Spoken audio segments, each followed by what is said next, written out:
But first, there was a time, ask your grandfather, when Australia punched above its weight on the world stage. Our leaders sat at the grown-ups table, offered real ideas, forged alliances, and occasionally they even made sense. But those days have been packed away with the Queen's portrait buried beneath a pride flag and some feel-good emissions targets. Because under Anthony Albanese, Australia has achieved geopolitical irrelevance, though with a sense of smug moral superiority. As the world teeters on the brink of all-out war, China circling Taiwan, Iran facing off with Israel, and Russia locked in a bear hug with Ukraine, Australia has made its position crystal clear.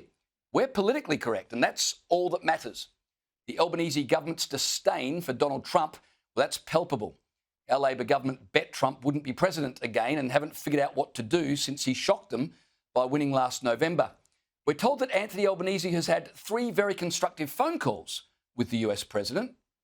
In relation to the president, I'm sure there will be a meeting scheduled and the Prime Minister looks forward to building on 3 very constructive phone calls. Look, sure, so constructive, we don't have an exemption on those tariffs. No one is sure whether the AUKUS Pact is going ahead.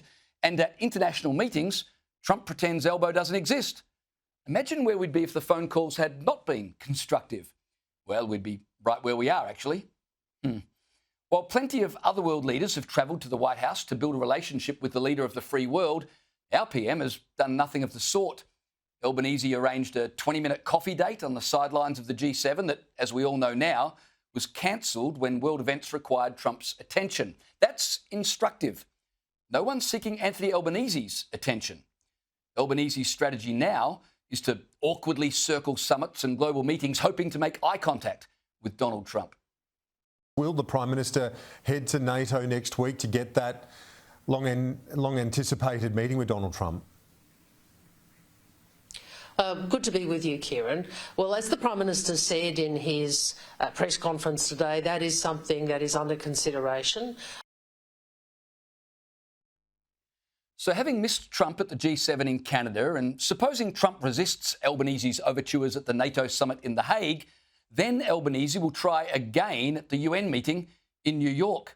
Nothing screams, we're a serious nation, like our PM flying to 3 countries in a desperate bid to get a fleeting moment with the man who's supposed to be our major ally. And if all of that fails, I expect we'll next hear that Albanese is hiding in the shrubbery at Mar-a-Lago, from where he'll whisper, Donald, it's me, Anthony, from the G7. Someone needs to tell our PM that foreign policy shouldn't involve this much stalking. Australia needs a confident leader strutting the world stage. Instead, we've got Elbow checking Trump's travel schedule like a groupie checking tour dates. But this is about more than just Anthony Albanese. It's about an entire approach to diplomacy based not on realpolitik, but on Twitter likes and Guardian op-eds. If Trump is dangerous, brash and willing to project power, traits that once won wars and deterred enemies, well then Elbow's team will have nothing to do with it. They prefer leaders who speak softly and carry a big apology. Penny Wong urged Israel and Iran to de-escalate and engage in dialogue days after the 60 days of de-escalated dialogue organised by Donald Trump had run out. And Chris Bowen just the other day, well, he couldn't say that he supported Israel's mission to destroy Iran's nuclear capability, only that he didn't agree with everything Israel does. Well, the Prime Minister and the Foreign Minister have been very clear about our views, that we don't agree with some of the activities of Israel over recent weeks and months. Now, of course, the Prime Minister and Foreign Minister will make further statements as the situation unfolds.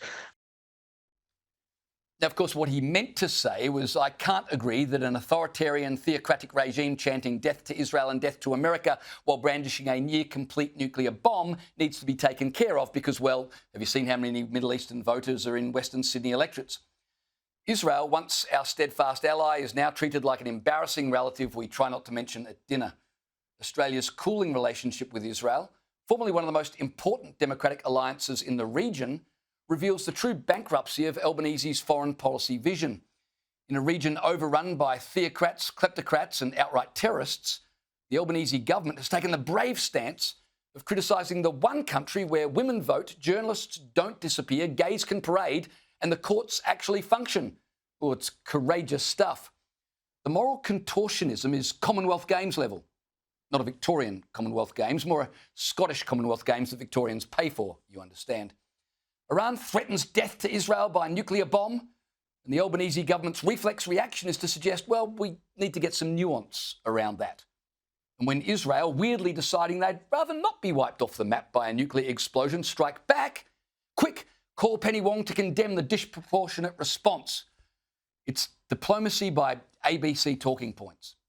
But you already know this. My point is that all of this has transformed Australia into a global spectator, squinting from the bleachers, while the real players, they get down to business. And yet the Albanese government, I don't think they could care less. Their foreign policy isn't about outcomes, it's all about optics. They don't want to shape events. They want to be invited to the right international Zoom calls so they can nod solemnly about climate change and, if it all goes well, host COP31 in Adelaide next year.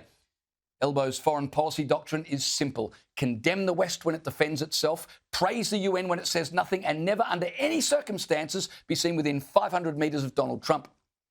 Meanwhile, our traditional allies are wondering if Australia is still in the game or just there for the catering. European nations are arming up, talking tough, and in some cases, flirting with reality. But Australia? Well, if we had submarines, we'd likely be busy doing an audit on the crew's gender balance. Of course, things might all work out. Maybe Iran surrenders its nuclear capability and Middle Eastern skies fall quiet. Maybe Hamas apologise and turn themselves into a book club. Maybe Xi Jinping gets a hobby. Maybe the world goes back to being polite. But in the real world, power respects power. And while Albanese is dithering to find just the right words in order to say nothing of consequence about anything of consequence, the rest of the planet is picking sides and preparing for impact. Australia used to be the country that showed up. Now we're the country that just shows off. A nod to the international rules-based order over here, a wave to the virtues of dialogue and roundtables over there. If Albanese wants Australia to matter again, he might try something radical. Engage with Trump, whether you like him or not. Back our democratic allies like Israel without blushing and put grown-up interests ahead of progressive hashtags. Then again, that would mean having principles and leading, something this government seems absolutely allergic to.